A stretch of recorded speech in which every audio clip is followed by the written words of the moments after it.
वहीं नंदिनी आंखों में आंसू लिए। हाथ तो मेरा भी कटा था, लेकिन माँ जी ने परवाह सिर्फ अपने बेटे की करी, बहू की नहीं। मेरे बारे में क्यों जानेंगे? काश मैं मॉम के पास होती, उनके हाथ का अच्छा अच्छा गरम गरम खाना खाती। लेकिन यहाँ तो सबको बनाने के बाद मुझे ही लास्ट में ठंडा खाना खाना पड़ता है, वो बेस आलू का। दम आलू, भिंडी आलू, आलू का चोखा, आलू मेथी, आलू के कोफ्ते बनाने के बाद घर में सब लोग खाना खा लेते हैं और कमरे में जाती नंदिनी अपने पति को जोर से तकिया फेंक कर मारती है। अरे अरे नंदिनी, क्या कर रही हो तुम? आई एम सॉरी यार। चुप रहो तुम, वरना अदरक की तरह कूट दूंगी तुम्हें। नंदिनी अपने हाथ पर जब दवाई लगाती है तो प्रेम उसके हाथ का कट देख लेता है तो उसके हाथ पर खुद दवाई लगाने लगता है। नंदिनी लेकिन नाराज रहती है। अब वो सिर्फ घर में एक टाइम ही सुबह सुबह 5 अलग अलग सब्जी बनाकर सबको खिलाती थी। फेमस मार्केट से ठंड के कपड़े पूरे नहीं होते तो स्वेटर, टोपा, वार्म स्लीपर भी लेकर आती है। कड़कड़ाती सर्दियों में बहू घर का सारा काम खुद करती है। घर का कोई भी इंसान उसकी मदद नहीं करवाता। 5 अलग अलग सब्जी बनाकर खाकर अब वो परेशान हो जाती है। संडे के दिन देवर पति दोनों घर में थे। सुबह सुबह सब बाहर गार्डन में अंगीठी जलाकर मूंगफली खा रहे थे। तब भाभी, आज तो संडे है, कुछ स्पेशल बनाना आलू का।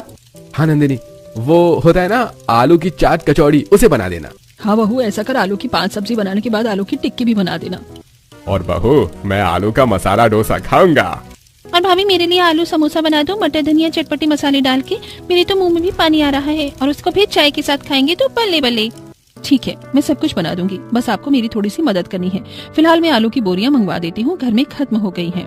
नंदिनी सब्जी मंडी जाकर रिक्शे में 50-50 किलो की 2 आलू की बोरियां घर लाकर रिक्शा वाले से एक डाइनिंग टेबल के ऊपर रखवा देती है और एक साइड में। बहुत हुआ, आज इनको मैं दिखा दूंगी कि मैं हूँ क्या। आइए माँ जी, पापा जी, आप सब लोग घर के अंदर आ जाइए डाइनिंग टेबल पर। सभी लोग डाइनिंग टेबल पर आकर बैठ जाते हैं। सामने 5 प्लेट, बड़ा सा भगोना और 5 काटने और छीलने वाले चाकू रखे थे। अरे बहू, ये सब क्या है? चाकू भगोना हमारे सामने क्यों रखा है? माँ जी, पापा जी, आप सब लोग इतने भोले मत बनिए। छोटा सा काम है और कुछ नहीं करना, आप सबकी फरमाइश है। अब वो खाना इतनी जल्दी तो बनेगा नहीं, इसलिए आप सबको काम पर लगाना पड़ेगा। आपकी 5-5 अलग अलग फेवरेट चीज, क्योंकि आज संडे है, वो भी बनाना है। फिर 5 अलग सब्जियां हैं, वो भी काटना है, छीलना है। अब ये मैं बेचारी कब तक अकेले करूंगी? अगर ये सब करने आई तो आपको आज संडे का खाना, सुबह वाला खाना शाम को मिलेगा। इसलिए सोचा आप लोगों को जल्दी जल्दी से आलू छिलवा लेती हूँ, तो खाना बनाने में आसानी हो जाएगी। क्यों करिश्मा, देवर जी? हाँ भाभी। चलिए जल्दी से आप लोग चालू हो जाइए।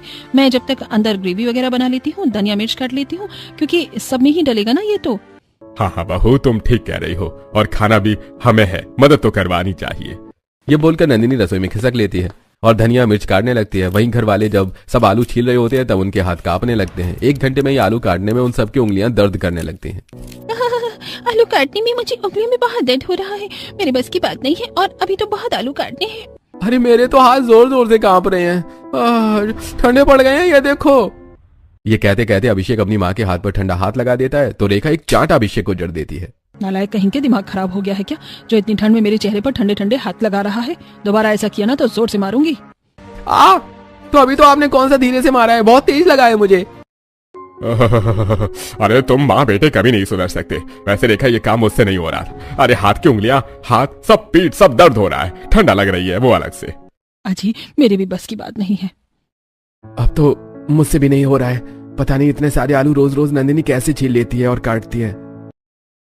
बहू तू ही आजा, हमारे बस की बात नहीं है आलू काटना, बहुत ठंड लग रही है, हाथ जम गए हैं। ये सुनकर नंदिनी रसोई से बाहर आती है और आंखें चढ़ाकर, क्या हुआ, आप लोग आधे घंटे में थक गए? और जो मैं इतने दिनों से सर्दी में सुबह शाम 10-12 किलो आलू छील रही हूँ, काट रही हूँ, आपकी फरमाइश के आलू के पराठे, आलू का चोखा, दम आलू, आलू भिंडी, न जाने क्या क्या बना रही हूँ। मेरे बारे में सोचा है आपने कि मेरी उंगली दर्द होती होगी, ठंड लगती होगी, बैठे बैठे पीठ कमर सब दर्द हो जाती है, फिर खड़े खड़े ये सारा अलग अलग खाना बनाओ। आप सबको सिर्फ स्वाद चाहिए, लेकिन बहू को क्या तकलीफ हो रही है, वो भी सर्दी में, ये किसी को नहीं देखना। और सबसे बड़ी बात कि मैं अकेले खाना बना रही हूँ, कोई झांकने भी नहीं आता, लेकिन ऑर्डर देने सब आ जाते हैं। और आज आप लोगों को आलू छीलने की क्या कह दिया, आप सबको तकलीफ होने लगी है। बहू की ये बात सुनकर सभी घर वालों को अपनी गलतियों का एहसास होता है। माफ कर दे बहू, हमसे बहुत बड़ी गलती हो गई जो हमने तेरे बारे में बिल्कुल भी नहीं सोचा, सिर्फ अपने स्वाद के हिसाब से तुझे खाना बनवाया। माँ जी, माफी मांगने के बाद आप ये सब भूल जाओगे, लेकिन मेरे पर जो बीती है इसका अंदाजा है? खुद बताइए, अगर मेरी तबीयत खराब हो जाएगी तो आपके लिए 5-5 अलग अलग आलू की सब्जी कौन बनाएगा? आसान है क्या? ससुराल वाले एक दूसरे को देखने लगते हैं। देवर की हंसी गायब, ससुर की आंखें नम और नंद नजर झुकाए। बड़ी भाभी, मेरी भी गलती है, मुझे आपकी हेल्प करवानी चाहिए थी और मैं रसोई से ही चली गई। मैंने भी भाभी शुरू में आपसे वादा किया था जो कि निभाया नहीं। अपने पापा जी को माफ कर दे बहू, मैं बहुत शर्मिंदा हूँ। बल्कि हम सब अब से, हम में से कोई भी रोज बहू से इतना खाना नहीं बनवाएगा और उसकी मदद भी करेगा। हाँ जी, आपने बिल्कुल ठीक कहा। बहू तुझे ऐसी तकलीफ ही थी तो एक बार शुरू में हमसे कह देती, क्यों नहीं बताया तूने?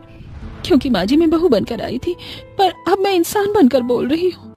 बहुत हुआ, अब से 5 नहीं सिर्फ 2 तरह की सब्जी चलेगी, और वो भी रोज नहीं। बाकी दिन हम कुछ नया खाएंगे। सर्दी का मौसम है, बहू को भी आराम मिलना चाहिए। हाँ भाभी, मेरी तरफ से आज से आलू की चिप्स कैंसिल। क्या सच में?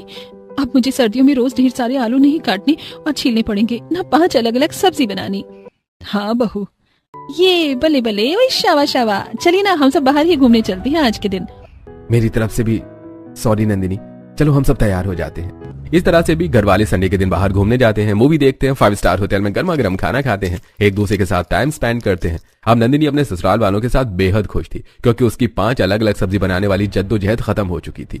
पर एक दिन जब बहू, सास, देवर एक साथ बाजार जाते हैं तो, अरे आलू ले लो, आलू 15 रुपए किलो, आलू सस्ते सस्ते, आलू सोना चिप्स, आलू ले लो। बहू ये देख, आलू 15 रुपए किलो, ले ले 10-15 किलो आलू ले लेते हैं। माँ जी आज बस 1 किलो, और वो भी इमरजेंसी के लिए। भाभी आप तो डर गई। क्या करूं देवर जी, अभी अभी डर के आलूओं के कोमा से बाहर आई हूँ।